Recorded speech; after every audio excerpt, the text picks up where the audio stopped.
Now, women ignite. It's time to ignite your life, empowering from the inside out. Stop comparing yourself to others. Imagine creating your liveliness the way you choose. This is Now Women Ignite. Today we have a special guest with us, Brooke Walters, and our show title is called The Healing Power of Sharing Your Own Story. And Brooke is an amazing, amazing lady. And thank you, Brooke, for being with us today. Okay, I can't hear her. Can you hear her over there?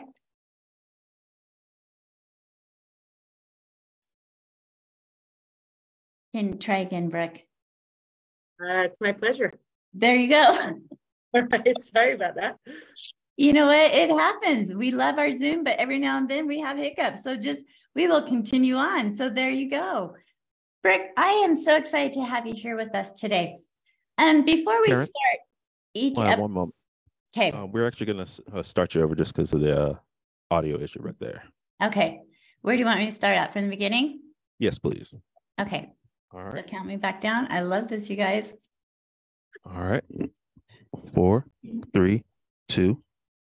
It's time to ignite your life, empowering from the inside out. Stop comparing yourself to others. Imagine creating your liveliness the way you choose. This is Now Women Ignite. Today, our guest is Brooke Walters. Brooke, how are you doing today? Fantastic. Thanks. How are you? I am doing wonderful. Our show title today is called The Healing Power of Sharing Your Own Story.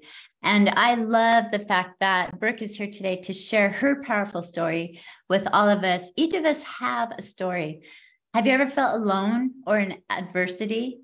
Like maybe no one else could possibly understand? Today, we're going to find out what that's like and how we can overcome and become the best that we are known to be.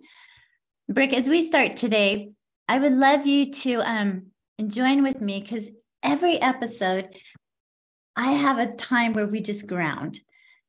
And I invite my listeners to do the same. And this is a way where we can put our ego behind all the technology difficulties that we have. We just let it go, give it to God, the universe, and we're leaning in with our heart.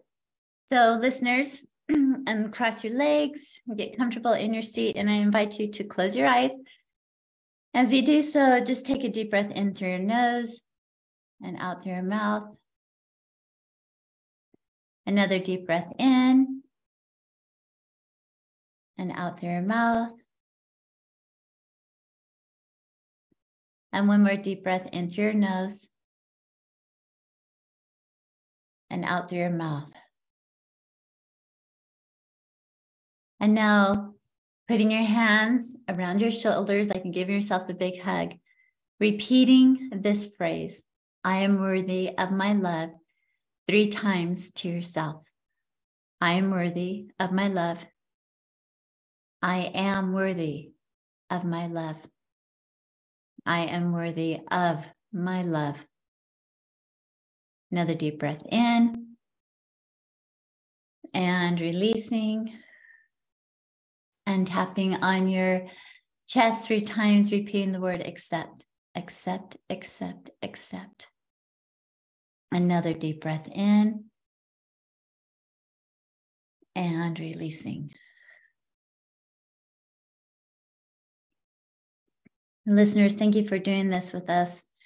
It's always important to be present, to be in the now, as I do my episode with Now Women Ignite, igniting all of us together, men and women alike. And this world is a wonderful place, and having Brooke with us today is absolutely amazing.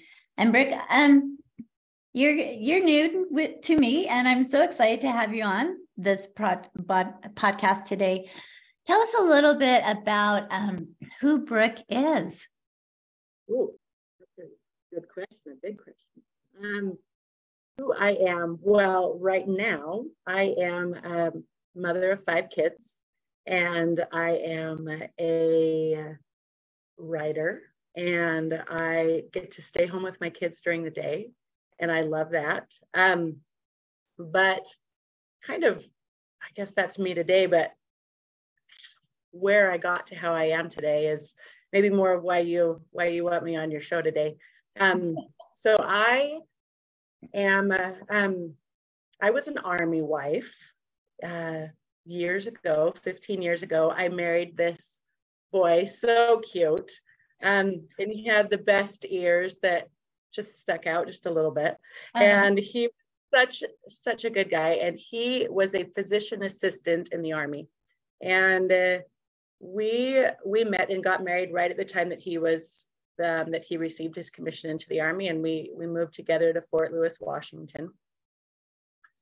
And we spent about a year and a half there, and we had a little girl, and her name was Reagan, and we were so happy.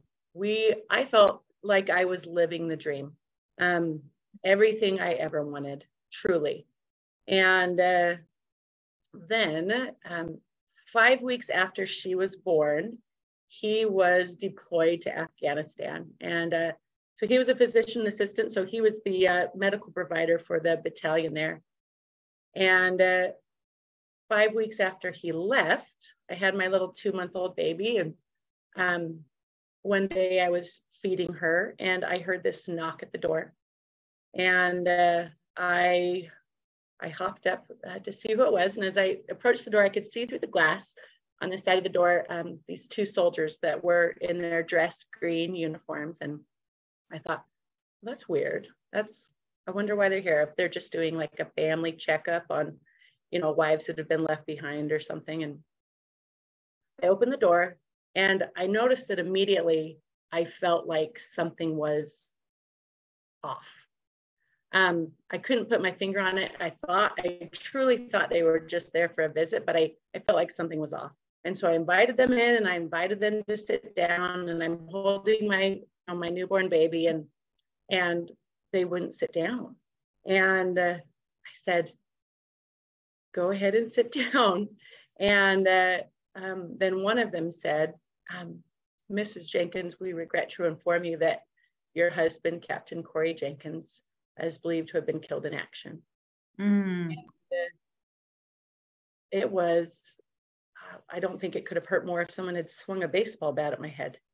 Like it was so violent, like inside of me, inside of my head, inside of my body. I can't think of another word to describe it. And yeah, I don't think there's any, I don't know how someone would handle that kind of news. It's the word that you said, violent. It felt so violent, like someone just like hit you with a baseball bat. Yeah. And I remember just like going inside of myself. And I remember just saying over and over, oh my God, oh my God, oh my God. And it was like this desperate plea, this prayer, like the most sincere, desperate prayer that I've ever offered before. And I remember I kind of came out of it a little bit, and I realized I was holding this baby, and I didn't, like, where did she come from?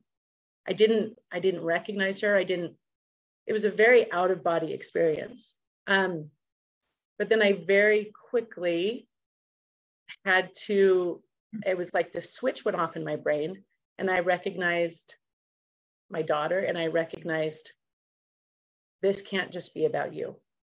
This is about, you have other people to take care of, and you have business that you need to take care of, and you have to be the one, because there's nobody else.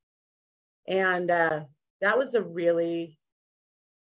benchmark moment as well.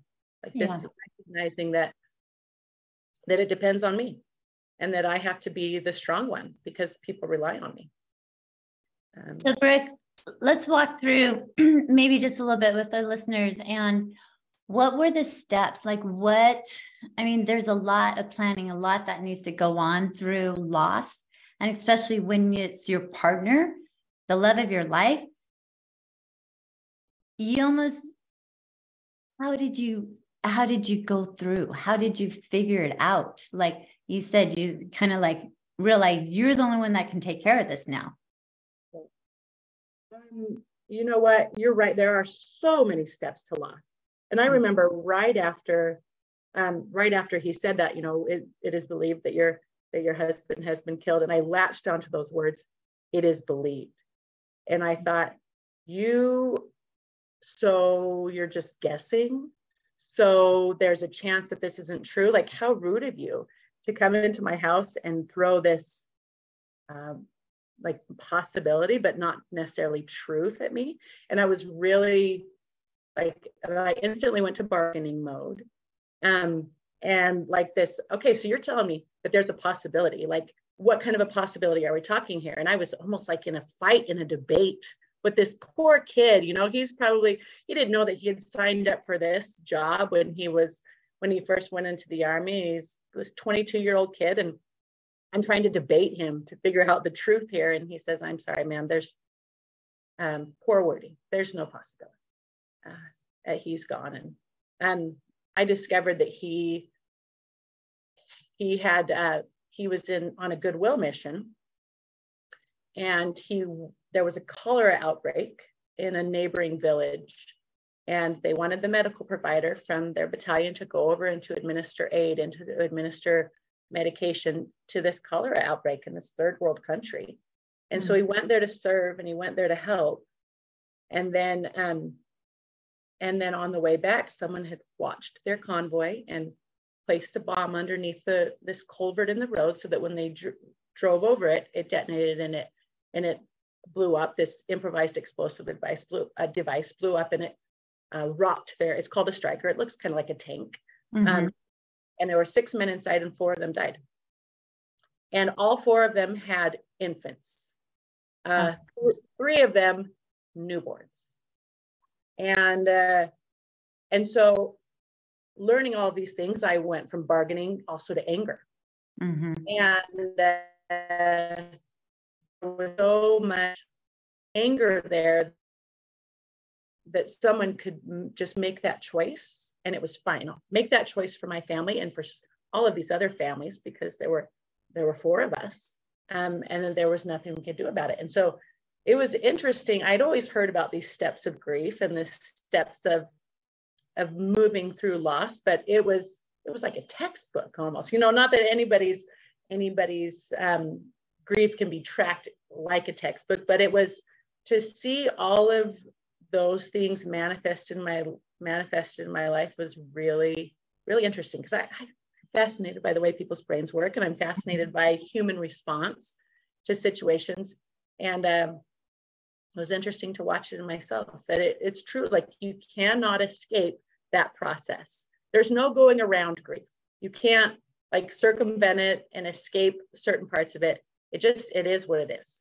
And you have to go through all of it. There's no debating that. There's no avoiding that. Anyway, it was hard. And the hardest part really was having to show up for somebody else. I think that that's true, was I didn't want to eat, but I was a nursing mother. And so I didn't eat for me. I ate for my baby, so that she could be nourished. And it was I guess I use the word a lot, but violent is the only word I could describe. But that part didn't last forever. Yeah. Which, thank goodness. The other 3 that were with your husband, did you know their wives at the time, or did this bring you guys together?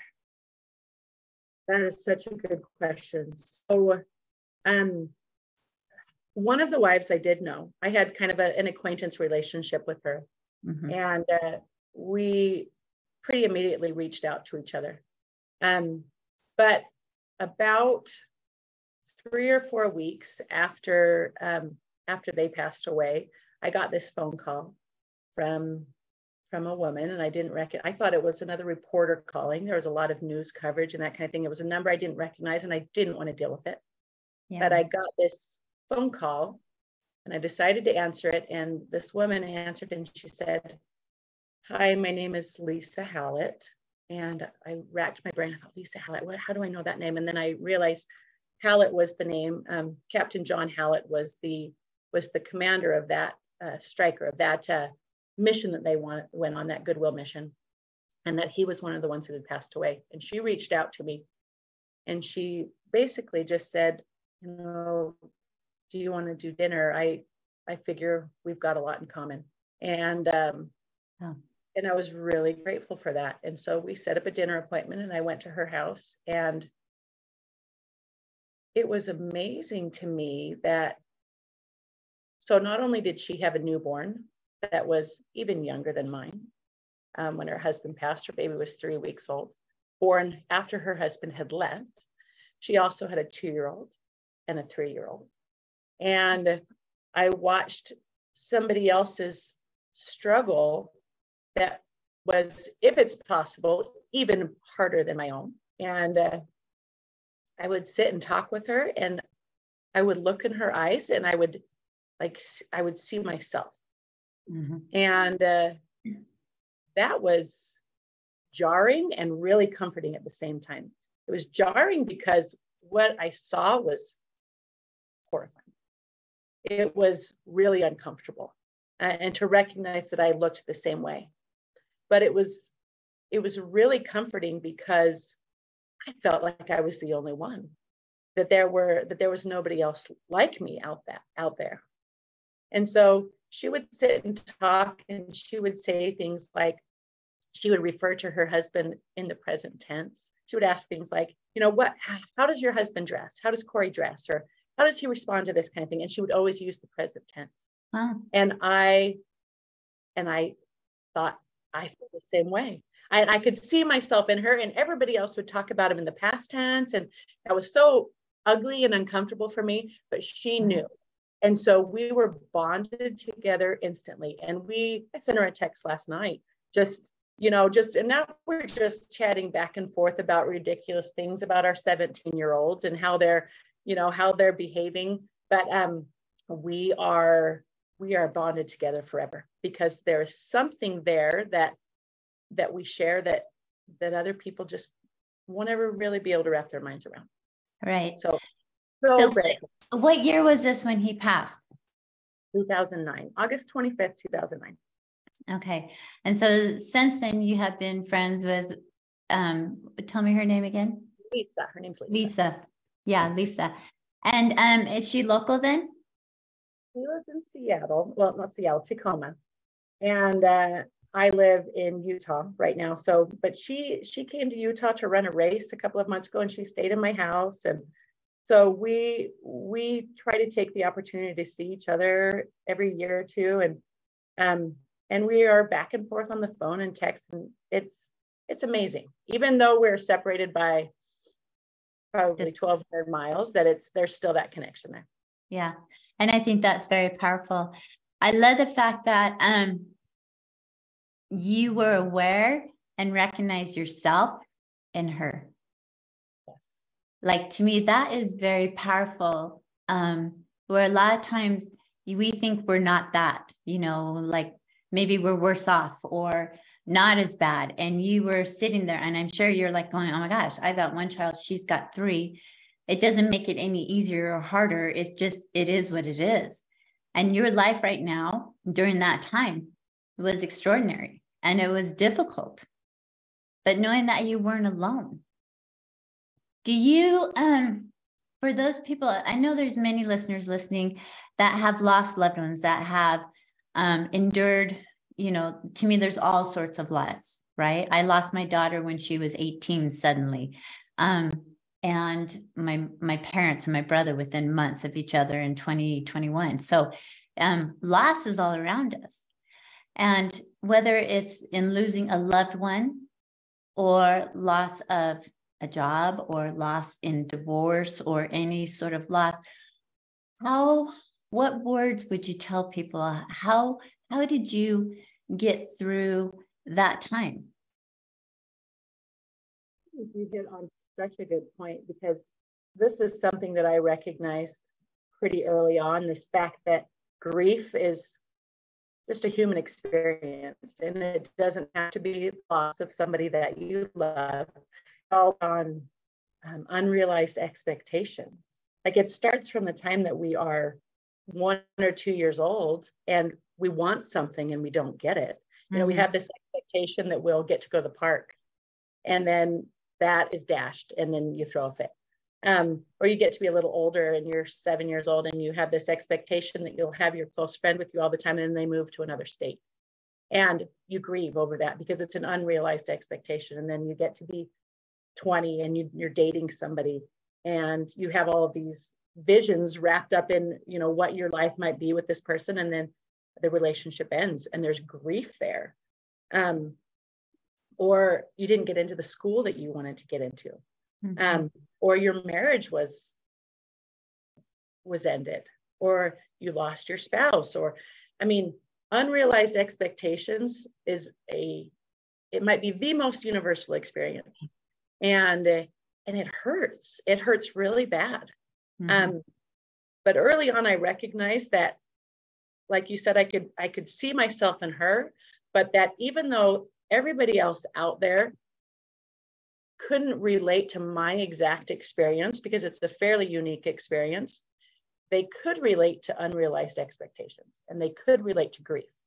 And I felt this, I developed this need to communicate and relate with that universal human experience. Mm-hmm. No matter what their loss was or their unrealized expectation was, I could still relate to them.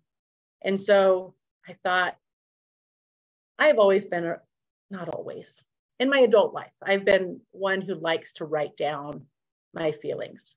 As I write them down and as I find the exact word to represent what I'm saying, I learn about myself. Stephen King said something along the lines of, I write to find out what I think. Mm. And that is totally me. As I'm writing, I formulate my thoughts, I formulate my opinions, and I understand who I am and where I'm coming from. And so I needed to write. I had a desperate need to write so that I could understand myself. But as I was doing it, I recognized that that other people could see themselves in my experience as well. Even if their experience was a divorce, mm-hmm. or their experience was, whatever, fill in the blank, whatever your loss is. And so I shifted from this almost journaling effort to record what I was experiencing for my personal sake, to an effort to make my experience relatable across the board, so that anybody who read it could see themselves in my experience. And so I decided to turn it into a book. And that was really where the biggest healing was for me, was to write it down and make it relatable. So tell us the name of your book and when it was published. It's called Coming Home. Okay. And it came out in June of 2021. It's available on Amazon. And it was years in the making, lots of years of just thinking about it, and then more years of brainstorming, and mm-hmm. even more years of drafts. But it was very cathartic when I got to the end of it. I was going to say, I wrote a book also with the loss of my daughter, my life story type thing, the memoir of it all. And how did you find it? Did you find it was healing for you? What were the experiences of the process? We have just 4 minutes until break. So let's see if we can short term this. If not, we'll come back afterwards and finish it. So don't worry about it. But I just want to. So the process was, first of all, it was a very emotional process. I would find myself trying to formulate the right words, and I would have to dig so deep inside of me, because it's vitally important to me that what I put down is an exact representation of what I was feeling and what I was experiencing. Like, I need the right word, I need the right comparison, metaphors, all of those things to really represent it. And in doing so, it was like I was reliving it all over again. And I would hem and haw over, writing, especially those really powerful moments, like the moment when I found out that he passed away, or the moment when I learned the details of what happened, or all of these different very impactful moments. And I I just grieved again. And I would sit at my computer and I would sob, till I was shaking. And I didn't realize that it was still all inside of me like that. Something, as time goes on, there's less outward grieving. And I find myself, maybe I'll only cry about it once a year on a birthday or something like that. But that process brought back more emotion than I'm sure anything that I could have done. But doing it brought so much healing as well. I was so grateful for that. I felt like I learned something through that process that I couldn't have achieved any other way. I learned something about myself, moved through emotions that I'd maybe stuffed down and didn't want to deal with. It was so good. Writing, I would recommend writing for anybody who is dealing with loss. Well, they say, you talk to therapists or counselors and they're always like, write down your feelings and journal and all of that. And I love the fact that you actually back when this happened, you started a blog, it said. You started a blog and talking about it. And so the words, like from the get-go, you were experiencing and sharing with other people as a young mom, a young wife, a widower. Like, how powerful is that? It's so helpful. Yeah. I think that is totally amazing. And listeners, I want you to think about this for a moment.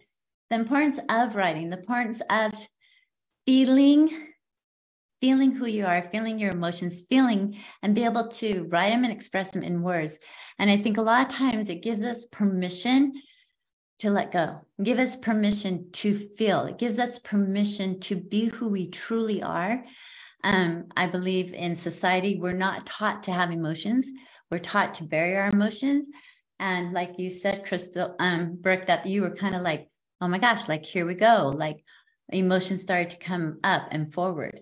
And so listeners, for a minute, while we go into break, I want you just to think a little bit about the power that Brooke has, the power that she did in order to write and in order to journal and start a blog and write her feelings down and publish the book Coming Home that you can get on Amazon. And I can't wait to read it. So I'm excited for that.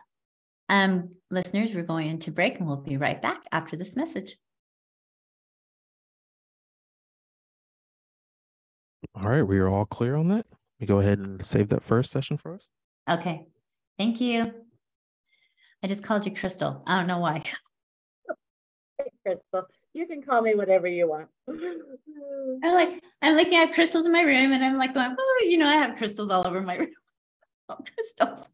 It's like healing. You're healing. That's why it came together with Brooke and the crystal is the healing. You're healing people right now, Brooke. Do you speak? Oh my goodness. No, I'm fine. You can tell me whatever. I answered a lot. Oh my goodness. So in this next segment, should we go into a little bit about your public speaking and move into that direction? Does that sound good? Okay, I'm losing you again. It's like when you first start to speak, it's low and then it gets stronger. So I'm not sure what's going on that side. So hopefully, speak for me. 5, 4, 3, 2, 1. Yeah, I think it's like when you just be really strong in the first as you're speaking, like make sure those words. Okay. Yeah. Okay, that would be good. Is there anything that you want me to highlight or bring out that you can present to people right now? You have some great questions. Do you want me to just kind of choose and pick some questions? That sounds good. Yeah. Okay, that would be good. So we're really close. I'm in Ogden. Who are you? What part of Ogden? I'm in South Ogden. Okay. Awesome. I serve my mission in Ogden and like all this area. So I love Ogden. Yeah. All right, we're ready for the next segment when you are. Okay. Is she coming in strong enough? Brooke, can you give us just another count, please? 5, 4, 3, 2, 1. Can you move just a little bit closer to your laptop a little? Yeah, my face is getting bigger and bigger here. You don't look big, so it's okay. that Coming any in a better? little more clear. Okay, I'm sorry. It's all right. I've got what I've got here. I apologize. All right. I'm gonna go ahead and give you a countdown for this next segment. Okay. All right. 5, 4, 3, 2.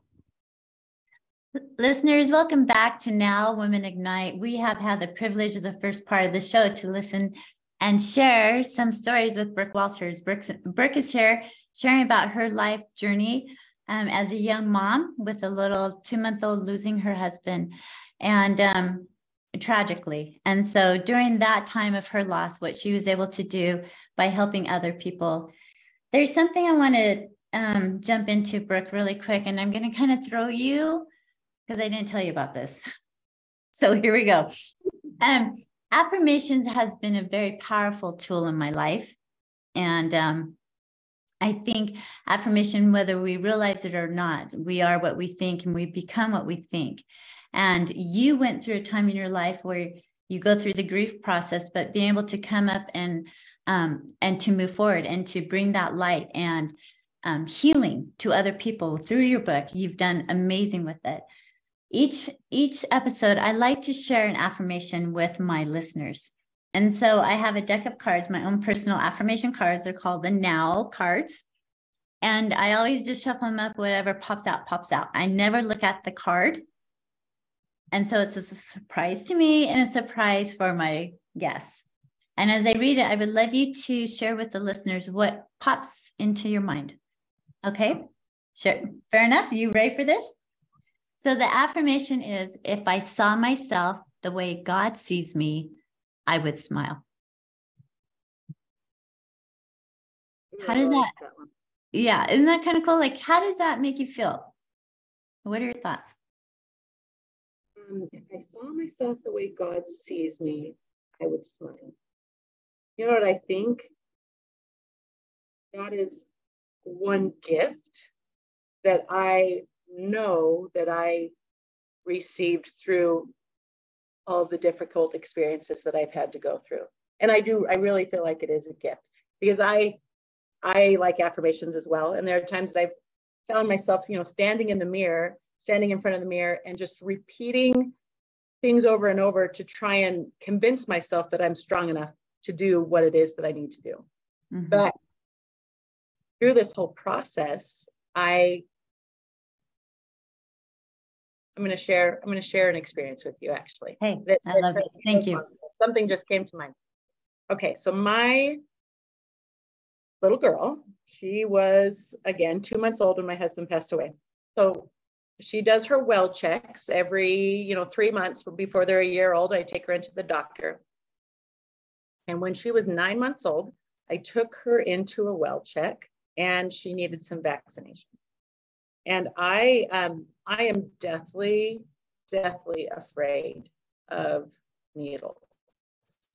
They make my skin crawl. But I care about my daughter. I want her to have the care that she needs, so I take her in, and the doctor tells me that she needs some vaccinations. And he says, if you will just hold her down while I give her these vaccinations, that's usually how we do it. That way they don't wiggle and they don't get hurt.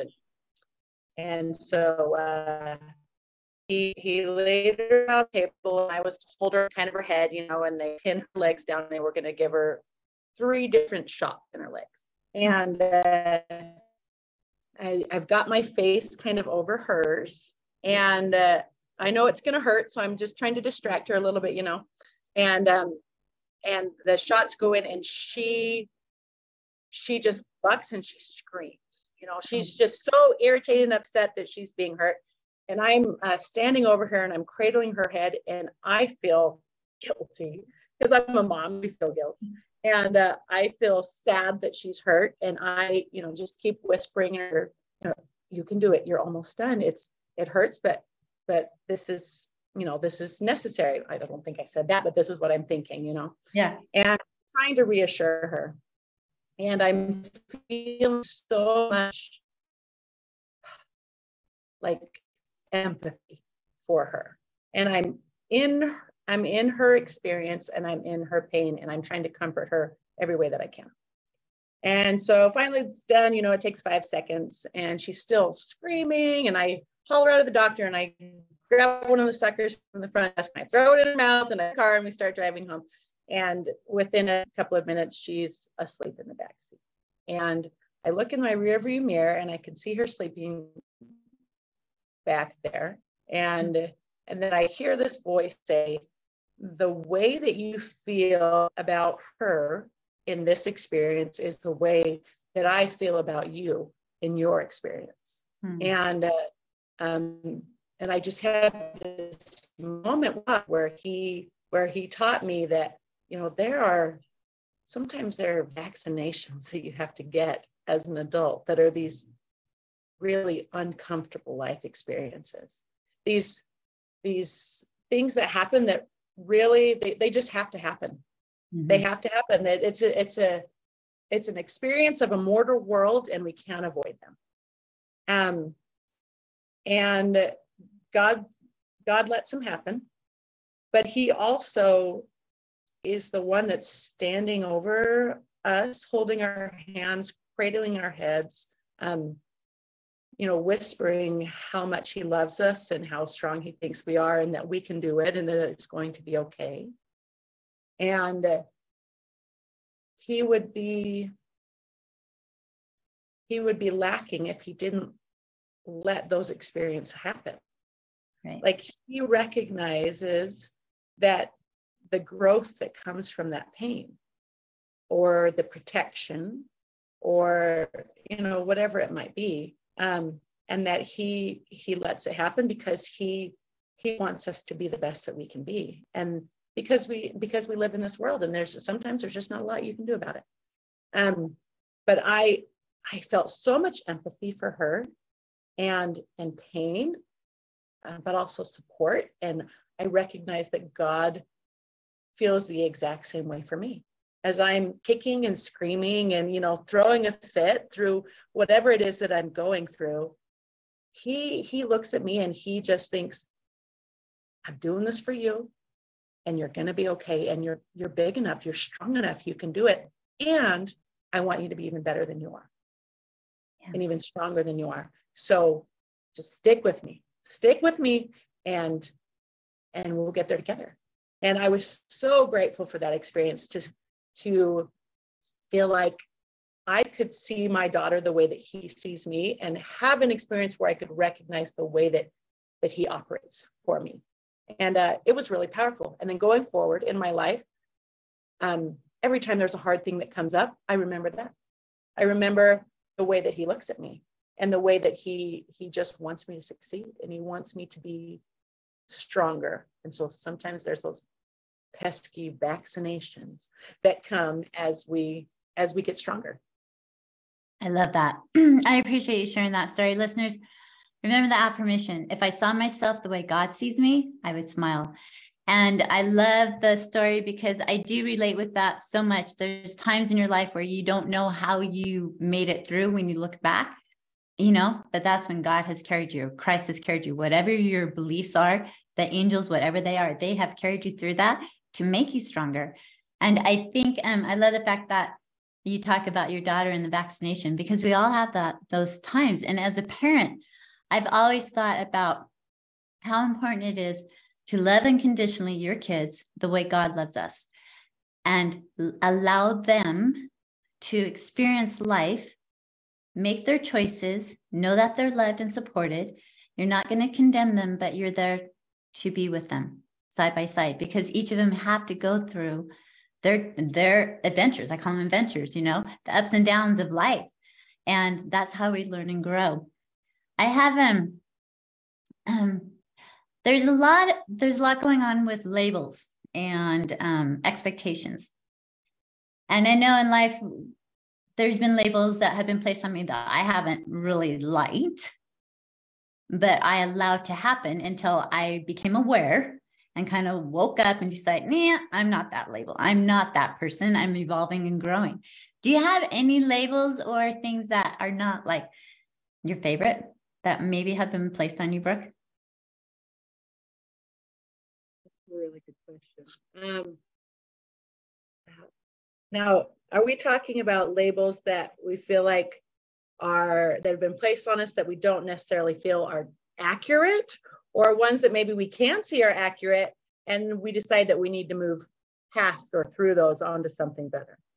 I think both would be helpful right now to share with our listeners, because I think this is true. There's stuff that we feel about ourselves, and then there's others that the outside world has put on us. So either or, I like that.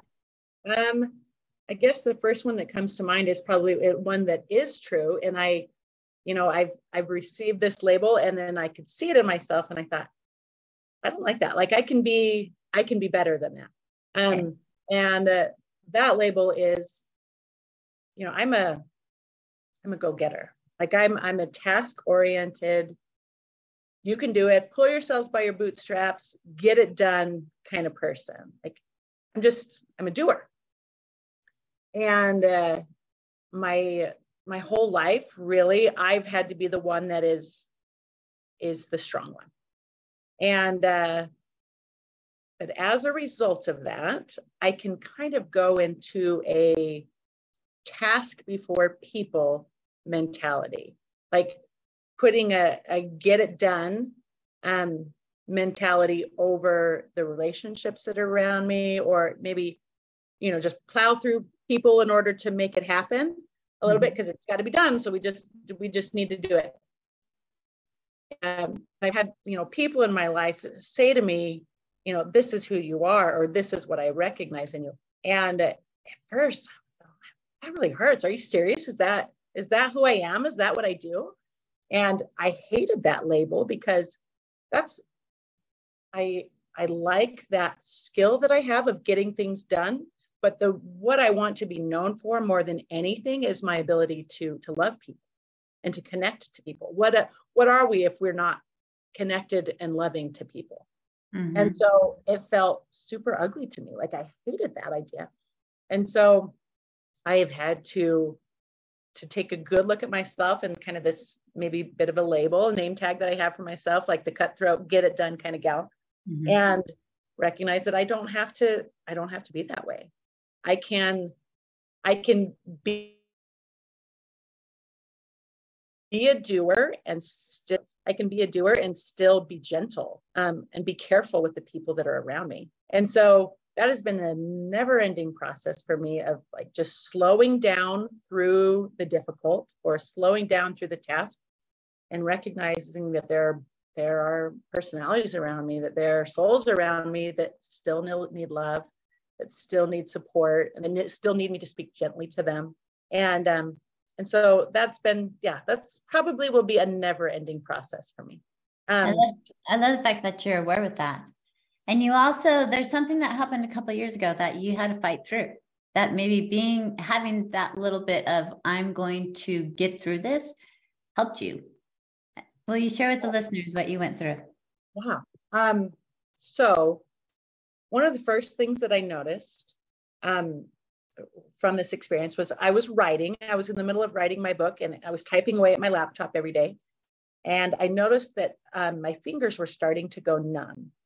And I couldn't type very well. I thought that was weird. I thought I was getting carpal tunnel because I was spending so much time at the computer. And then, I just kind of noticed this numbness in my fingertips, even when I wasn't typing. And then I was just waking up with these occasional horrible neck aches. And they were really uncomfortable, but then they would pass. But then I'd get another one a week or two later. And it felt like I needed to go to the chiropractor so bad, so uncomfortable. And then they just started increasing in frequency. And then it got to the point where almost every single morning when I woke up, I felt like my neck was broken.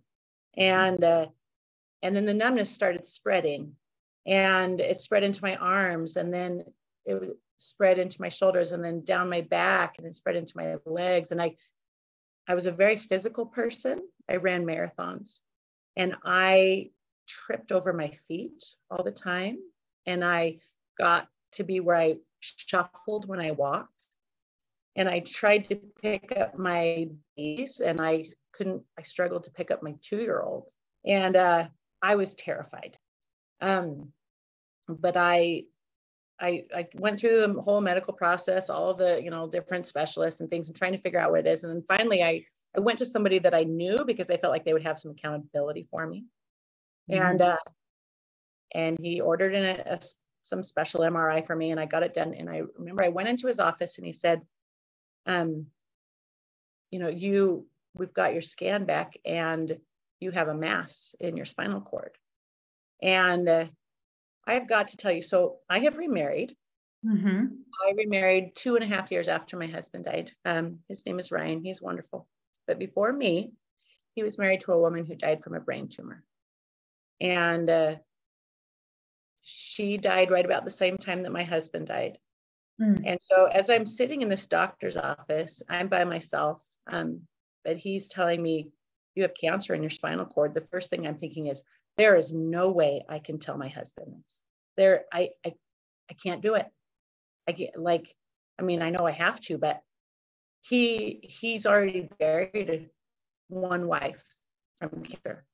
And I was so terrified, but I called him and I said, I'm sorry. He kept saying, I'm sorry over and over again. And I said, I've got a tumor. It's just right at the base of my brain. And we clung together, and it was again violent. Oh my gosh, like the pain was violent and the experience was violent. But through all of that, after a few weeks, I went in and they were able to take out the tumor, and I was able to move past that experience. And it's just the resection of it alone. I didn't need to go through chemotherapy or anything like that, or radiation. But it left me physically very diminished from what I once was. Like I said, I played high school sports. I ran multiple marathons and half marathons. Like my body was something that I could always rely on. Mm-hmm. And now that was gone too. Talking about unrealized expectations, like you expect that you're going to have your physical health past 33 years old. Right. That you're going to have a strong body past 33 years old. And then it was gone. I went from 33 to probably 75 as far as the way that my body felt and will feel for the rest of my life, overnight. And but I will tell you that difficult experiences build on each other if you let them, as far as your knowledge. So I already knew that I had the ability to kick butt when it came to really difficult experiences, trying to bring me down and not letting. And so I looked at it like, okay, this is chapter 2. So this is the next chapter, and what am I going to do about it? And am I going to roll over and just, stay in my bed all day and accept the fact that life sucks, and, now my body sucks, and this is just the way it's going to be? And I was so grateful for prior experiences to show me, like, girl, you got this. Like, this is not harder than that other thing that you went through. It's a different hard, but it's not harder. And you can do it. Just put your head down and do it. And again, smiling as I can see the way that God sees me, I recognized coming from him that this is one more experience to make me what he wants me to be. And he wants me to be awesome. And I would not trade for a million years either experience. I'm missing my young body. I'm missing my spouse that passed away. But what I've gained in my life, and what I've grown and what I've learned, like, those are so valuable that sometimes I almost want to pinch myself when I feel like I can say this today, but it was a worthy trade. Like, I am so grateful that I can understand other people, that I have empathy for other people. I have empathy now for people's failing bodies. Mm-hmm. I have empathy for loss. I have empathy for struggle, for mental health struggles, for all of these things that I had to dig through and swim through in the process. I'm grateful that they build on each other, and And I'm grateful that I am learning every day that I can do hard things. And everybody can. Like, everybody can do hard things. A lot of times people will come to me and say, I could never do what you have done. Well, I didn't have a choice. And it's amazing to do. It's amazing to what you can do when no one gives you a choice. Mm-hmm. And you could totally do it. You just have to trust in something bigger than yourself and put your head down and do it. Yeah. And you can wallow, or you can do it. Those are your options. I agree with that. And I also agree we do have a choice. Just exactly what you said. We can stay put, or we can pull up our bootstraps and move forward, like you said. And the choice is ours, and we get to decide. And I love the fact that you're able to be here and share with the listeners what you've been through. I mean, life brings us things, and we get to decide really how we're going to deal with them. And through everything that as humans that we go through, it's only making us stronger and gives us more empathy for others. And I love it because you aspire to other people. And I believe that's what we're here for, is to aspire and lift other people up through our hardships, through the times where we're like, we have to go through those dark hours. We have to truly find ourselves, but we're never alone. You know, we are connected with our higher power, our goddess within inside of us, our divinity of who we really are, what our souls are. And our souls are here to like experience the things they're supposed to experience, to be able to learn and grow and move on. And, you know, cancer, I mean, it's a vicious thing, and people go through it, but they survive, and you're a survivor more than one way. And I love the fact that you remarried to Ryan, and that you have now, what, total 5 children? Yes. So he had, in his previous marriage, they had a little boy. She discovered she had this brain tumor when she was pregnant with their first. Oh my and gosh. So they went through this whole struggle, and she went into remission for a little bit, and then she came out, and she passed away when he was 3. Then I had my little girl, and obviously my husband passed away when she was just a little tiny baby. But we met when my daughter was 2. And then we were married about a year later, and we have the 3 kids together. And again, like, I would never trade in a million years what I have now. Right. I am so grateful. Like, just love multiplies. And I can love my first husband, and I still will, and I still work on my relationship with him. On our anniversaries, and on the day that he passed away, I go and I write letters to him, and I sit and talk with him, and I relive traditions that we had, and I'm building that relationship with him. And then I have my relationship with Ryan, and obviously I'm working on that every single day. And that love multiplies. There is so much that has come into my life, and my son Noah that I wouldn't have had. Ryan's son, my son. To imagine that I maybe would not have had that, a life that I would not have had him. Yeah. It's life is good. And I love that I can have gone through all these kind of crazy steps in life and because of have this amazing life on the other side. It's blessed, lucky, whatever you want to call it. I'm so grateful. And the gratitude that will continue to fulfill as long as you're aware and you see it. And to me, I think about this, and, you know, your husband that passed away and Ryan's wife that passed, you know, they're on the other side cheering you guys on, going, they got this, you know, we're there together. We're going to make sure that it works. And so I love that. We're about to close. We have a couple minutes. And listeners, word advice from Brooke. One thing you can tell my listeners, like, is it one word or an affirmation that's really true to you that we can leave with them today? That's a good question. So I know that you're like the point of your podcast, the point of your platform is now, and that people need to do things in the now.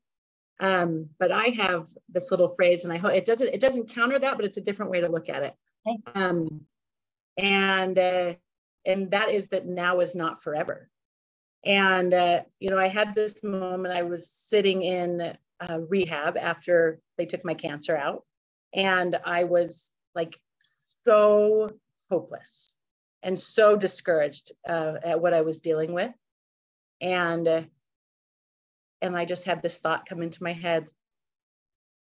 Not forever. Snapshot of pain that you're in right now. It's not going to look that way 10 years down the road. It's not going to look that way 20 years down the road. And so remind yourself that when you're slogging through the most difficult or the most painful, that this isn't forever, that you can do anything for a limited amount of time, and that you can move through it and just wait and see what is down the line. But don't get bogged down so much in this in the heart of now that you don't feel hope and happiness. I love that. Listeners, now is not forever. And I appreciate that affirmation so much. Our other affirmation is today, if I saw myself the way God sees me, I would smile. Brooke, I appreciate you so much for being with us on the show today. And listeners, as always, the breath is a gift of life. Choose now and live. Have an amazing, amazing day. And thank you for choosing to be here now. Until next time, sending you all love and light. All right, we are all clear. Great show today.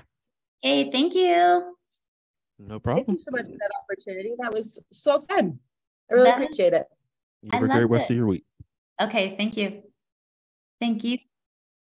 You're going to turn that off. Thank you so much, Brooke, for being here. It was amazing. I love the fact that we're so close. I know. It's awesome. And I like to talk with somebody who recognizes the things that you recognize. It's really fun. It's good. People with a little bit bigger of a vision. So I appreciate you having me on. Oh, of course. And I can't wait to read your book. And I look up to women who have empowered other women, and you continue to do that. So continue to do it. And I mean, with everything that you're doing in life and being a mom and an author and a speaker and just helping other people, I love it. I love your ethics. I love you're a value, you're a light. So thank you. Continue to shine. Good to meet you. Okay. Have a great day. You too. Okay. Bye. See ya. Bye.